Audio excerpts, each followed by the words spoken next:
In the sermon today, I want to ask a question. How good is your memory?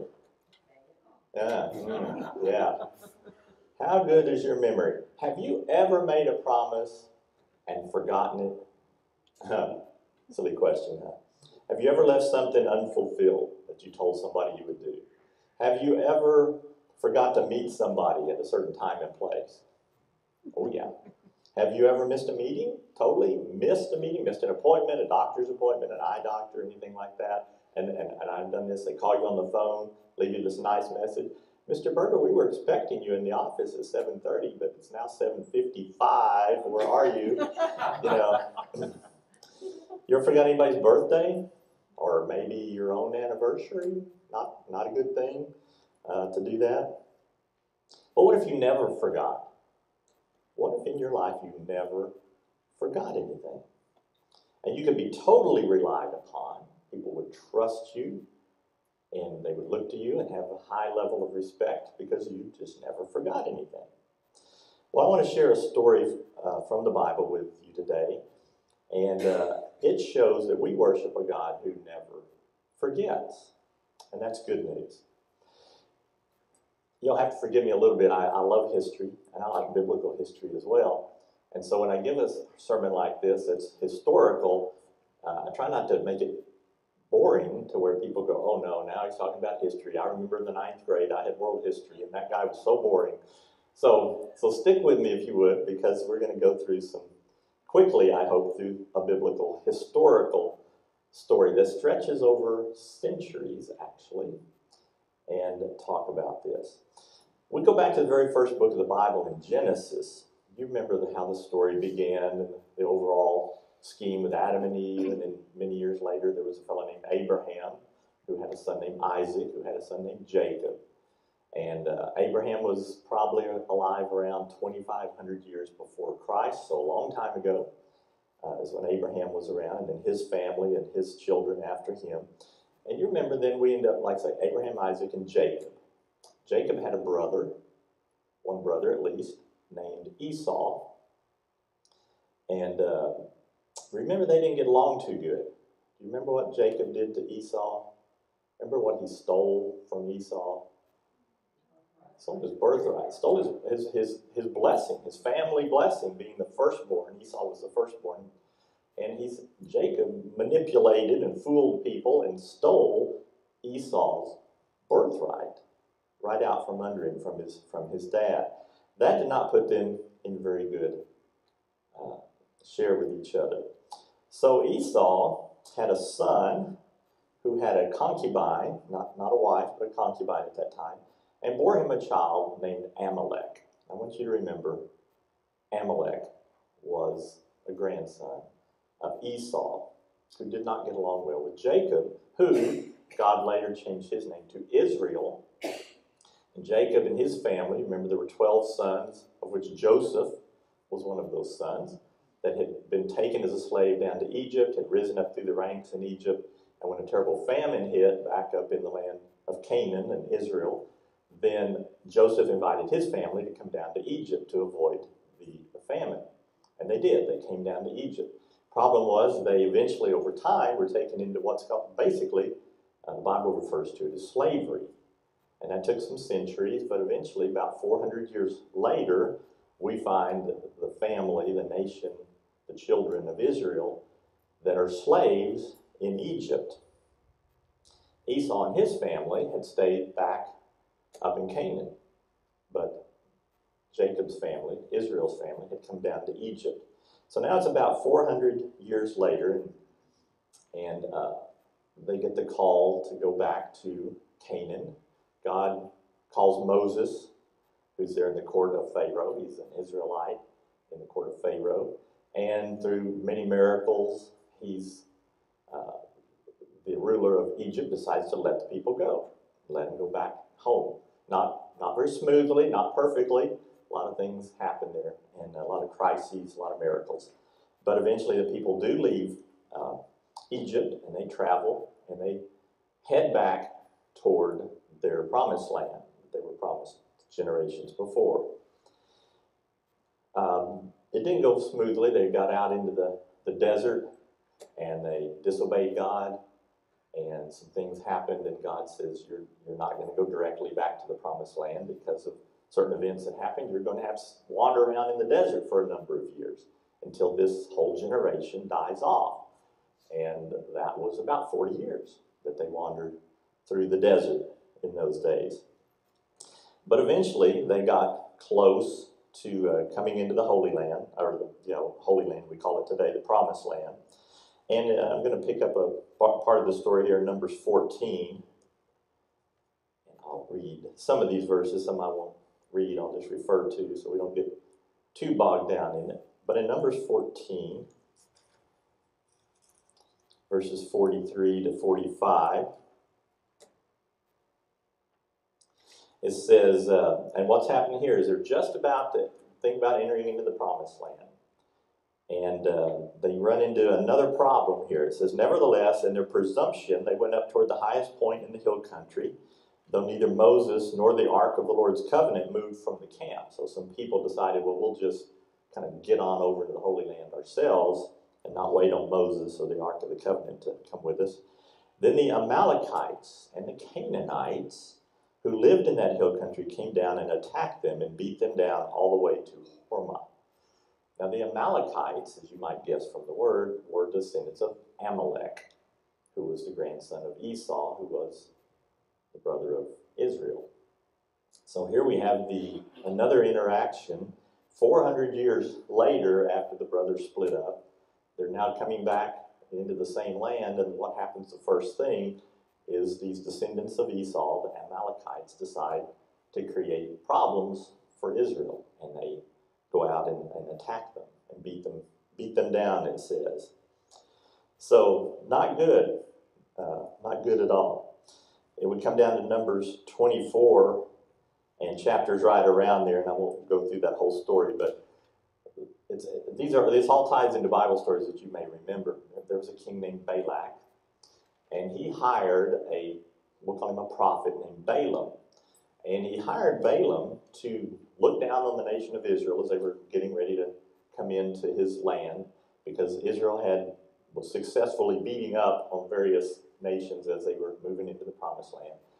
And Balak didn't want his nation to be beat up upon, so he said, would you go, Balaam? Remember Balaam's donkey talked to him? It's another part of the story you might remember. And would you pronounce a curse on the Israelites? And Balaam tried. He really tried, but he couldn't. God wouldn't let him pronounce a curse. Every time he would say something, it would turn out to be a blessing of the nation of Israel. And it was pretty frustrating to the king that had hired him, King Balak. And in Numbers 24, verse 20, kind of toward the end of that, I think it's either his fourth or his fifth blessing that he gives to Israel. Part of what he says there, he says, Amalek was first among the nations, but he will come to ruin at last. So here he was prophesying, but he was prophesying against the nations that had hired him to prophesy against Israel. And so here we have Amalek, the Amalekites. God's remembering. He doesn't forget. And he remembers that when Israel was trying to come into the Promised Land, the first nation to attack them was the Amalekites. And he wasn't happy about that. And he prophesies here that they will come to ruin at last. We go on into the story, we get on over into Deuteronomy, chapter 25, verse 17 through 19. And this is a recounting of the giving of the law, the Ten Commandments, and all the other laws that went along with that at the time. And here in Deuteronomy 25, verse 17, it says this. It says, remember what the Amalekites did to you along the way when you came out of Egypt. So God's telling the people, remember what the Amalekites did. God remembered what the Amalekites did. He wanted the people to remember what the Amalekites did. It said, when you were weary and worn out, they met you on your journey. They attacked all who were lagging behind. They had no fear of God. When the Lord your God gives you rest from all the enemies around you in the land he has given you to possess as an inheritance, you shall blot out the name of Amalek from under heaven. Do not forget.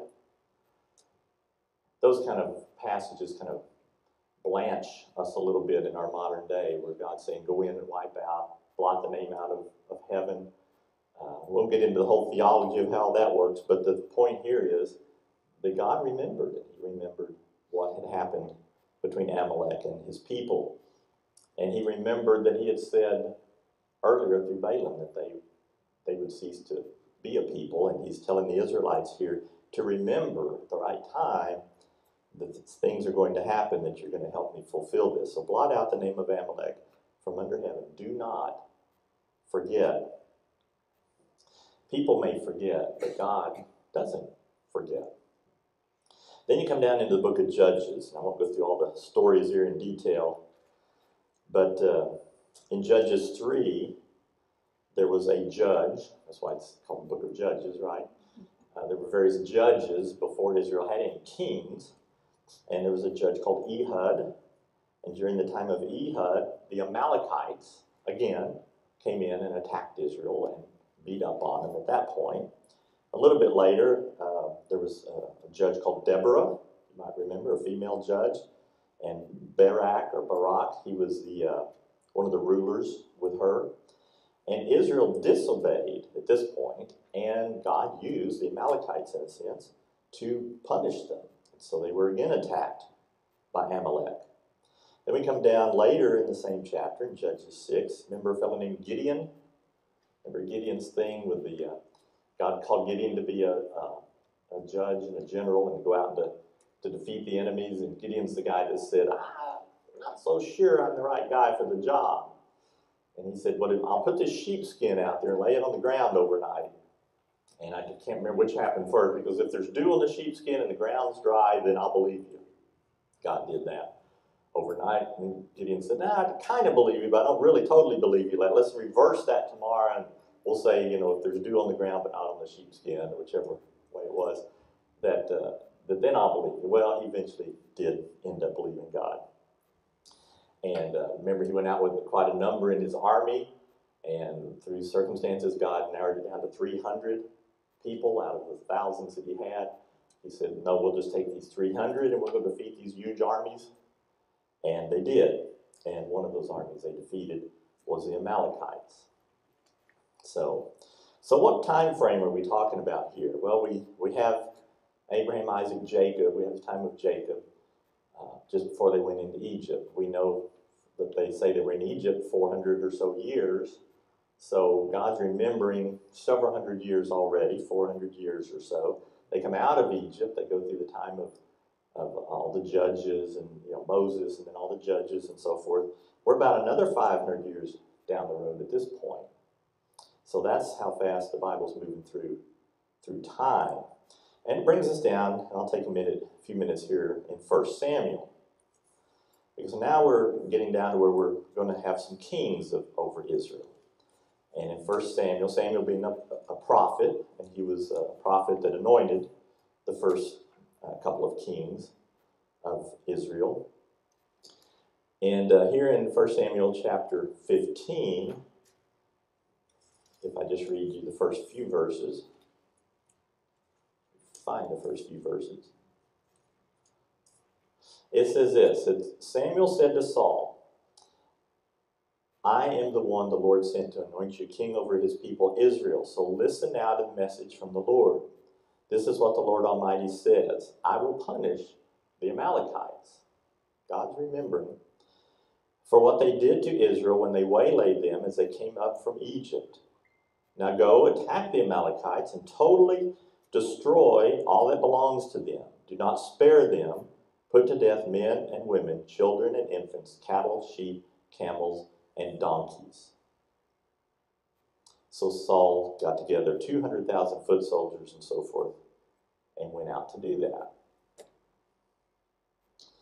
God commands him to eradicate the Amalekites. This is 500 years later after they came out of Egypt and after the Amalekites had first attacked them. But what happened? Remember the story? Did Saul do that? Not quite. Not quite. Saul attacked the Amalekites, it says in verse 7, all the way from Havilah to Shur near the eastern border of Egypt. He took Agag, king of the Amalekites, alive, and all his people he totally destroyed with the sword. But Saul and the army spared Agag and the best of the sheep and the cattle, the fat calves and the lambs, everything that was good. They decided, hey, we shouldn't be putting this stuff to the sword. This is good stuff. We can take this back home and use it. And so they thought, well, God wouldn't be upset with that. Why would you want to kill off a bunch of perfectly good sheep and lambs and cattle and so forth? So that's what Saul decided to do. They destroyed only what they called the despised and weak. But that didn't fly well with God. And Samuel went to Saul in the story and said, did you do what God told you? And he goes, oh, sure. And he goes, well, why do I hear this bleating of sheep in my ears? And Saul finally has to admit that he didn't do what God had told him to do with the Amalekites. And in verse 29, just as we get into the story, it says, he who is the glory, this is Samuel talking. He said, he who is the glory of Israel does not lie or change his mind. For he is not a human being that he should change his mind.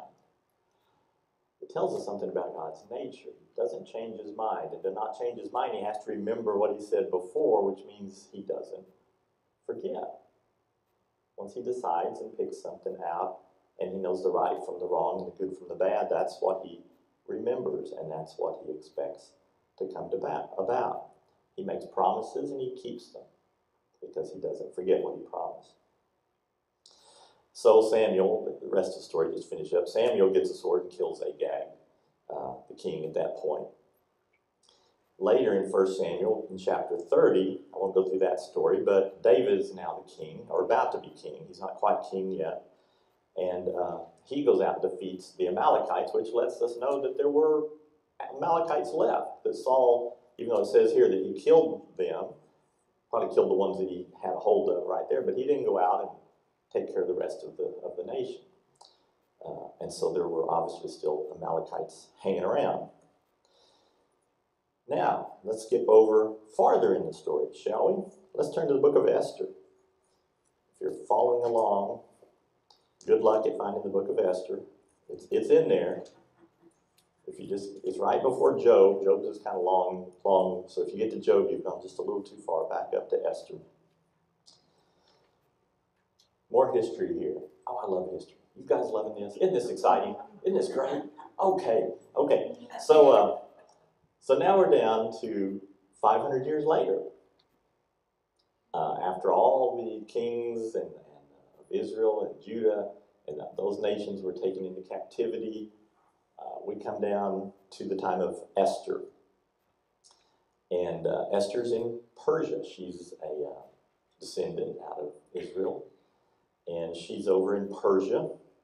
And you might remember there was King Xerxes. Gotta love a name like that. Should name it your dog or something, Xerxes. But there was King Xerxes, and then she was made the queen in Persia. Esther was.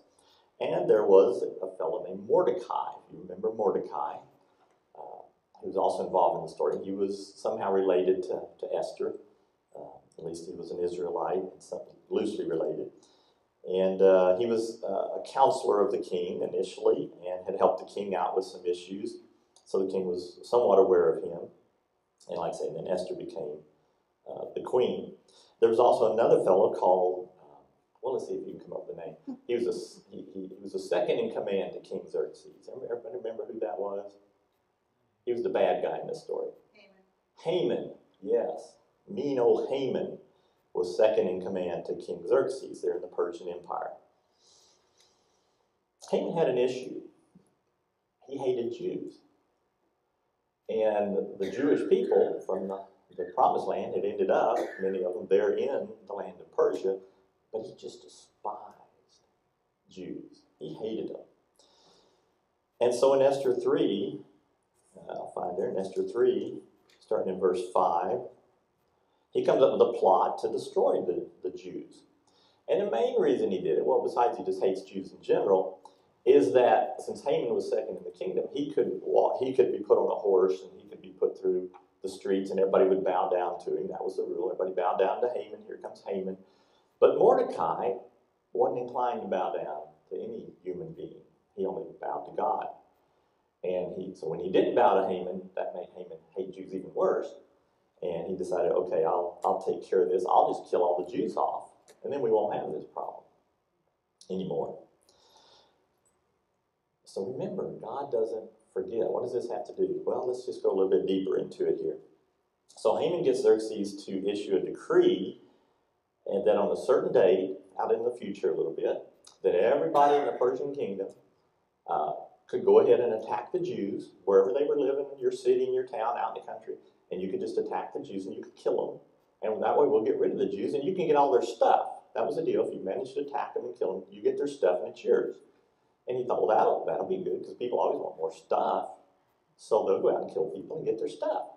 And that way I'll get rid of the Jews. Interesting little plot, isn't it? It mentions here in this story here that Haman was an Agagite. That's the way it describes him. Haman the Agagite. What does that mean? Well, you remember the king that Saul didn't kill was named Agag? Well, so happens that Haman was a descendant of King Agag of the Amalekites, of Esau's grandson. So here we are in another nation, 1,400 years later, we have this guy Haman, who's a descendant of Agag, the Amalekite. Mordecai, we learn in the story, is a descendant of Saul's family, King Saul. Kish was who he came out of. That was his father's name. And so we have many, many centuries later, here again you have the Amalekites and Saul.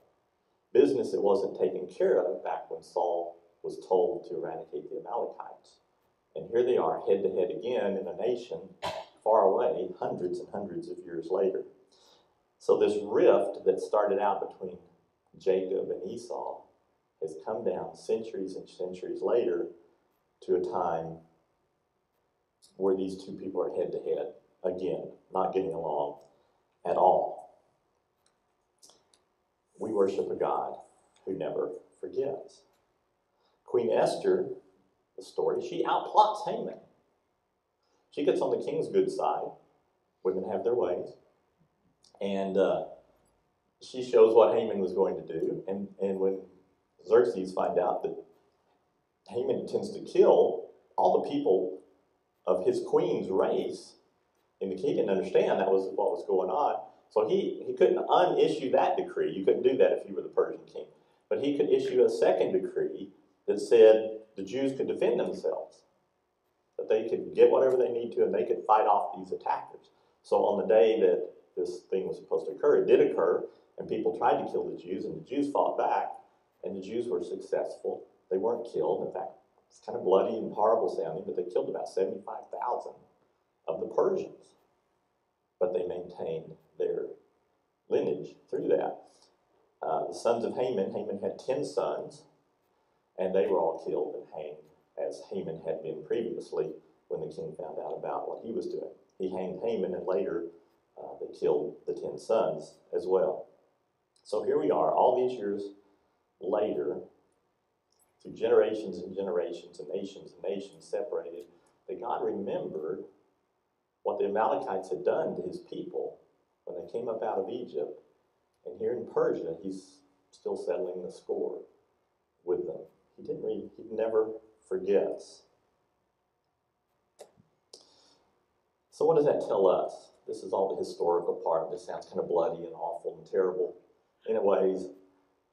But the good part about this is that God doesn't forget, that God's nature is that he remembers. If he remembers something like that, do you think he remembers stuff that we would consider good stuff too? Do you think he knows what's going on in your life? In my life, do you think he's personally involved? I think so. And we can use even examples like that to show us that God doesn't forget, that he knows what's going on, and you don't pull the wool over God's eyes at all. I want to close with reading you some promises from God, because if God makes a promise, he keeps it. He doesn't forget that he made the promise. Sometimes it means eradicating nations. Sometimes it means helping us in our daily lives. Think of some of these promises that God makes. The Lord will fight for you. You need only to be still. Is that good? Is that the kind of God we like to worship? Someone who remembers us, who will fight for us, if we'll just be still. Here's another one. Those who hope in the Lord will renew their strength. They will soar on wings like eagles. They will run and not grow weary. They will walk and not faint. That's you and me. That's a promise. He's saying that to you. And he'll fulfill it because he never forgets. He tells us this too. Though the mountains be shaken and the hills be removed, yet my unfailing love for you will not be shaken, nor my covenant of peace be removed, says the Lord, who has compassion on you. We'll hear about that in the closing song a little bit. He tells us this too. If we confess our sins, he is faithful and just and will forgive our sins and purify us from all unrighteousness. He doesn't forget. How about this? The righteous cry out, and the Lord hears them. He delivers them from all their troubles.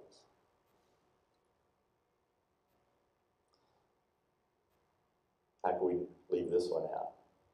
Even though I walk through the valley of the shadow of death, I will fear no evil, for you are with me.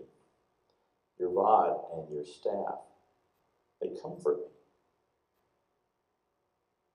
He doesn't forget that he made that promise. In Romans, he tells us, and we know that in all things, God works for the good of those who love him, who have been called according to his purpose.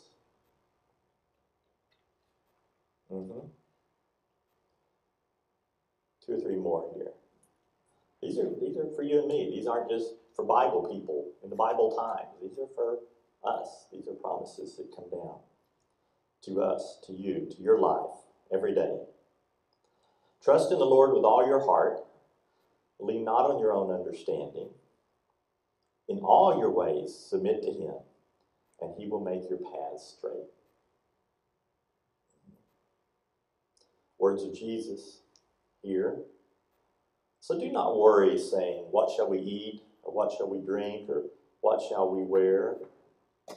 But seek first his kingdom and his righteousness, and all these things will be given to you as well. And then there's this one. The Lord himself goes before you and will be with you. He will never leave you nor forsake you. Do not be afraid. Do not be discouraged. You see, because we worship a God who never forgets.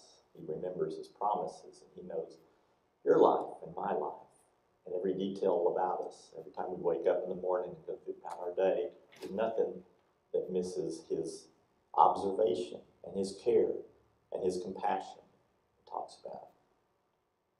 So as we're in this Thanksgiving season, even if we go into some dull, dry history of the Bible, we see that God, over centuries and centuries, remembers promises that he makes. And if he can do that over the centuries, follow these lines, make that happen, what can he do in your life and mine? He can do anything.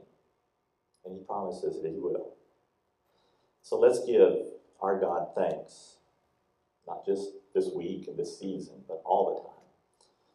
Because we worship a God who never forgets. And that is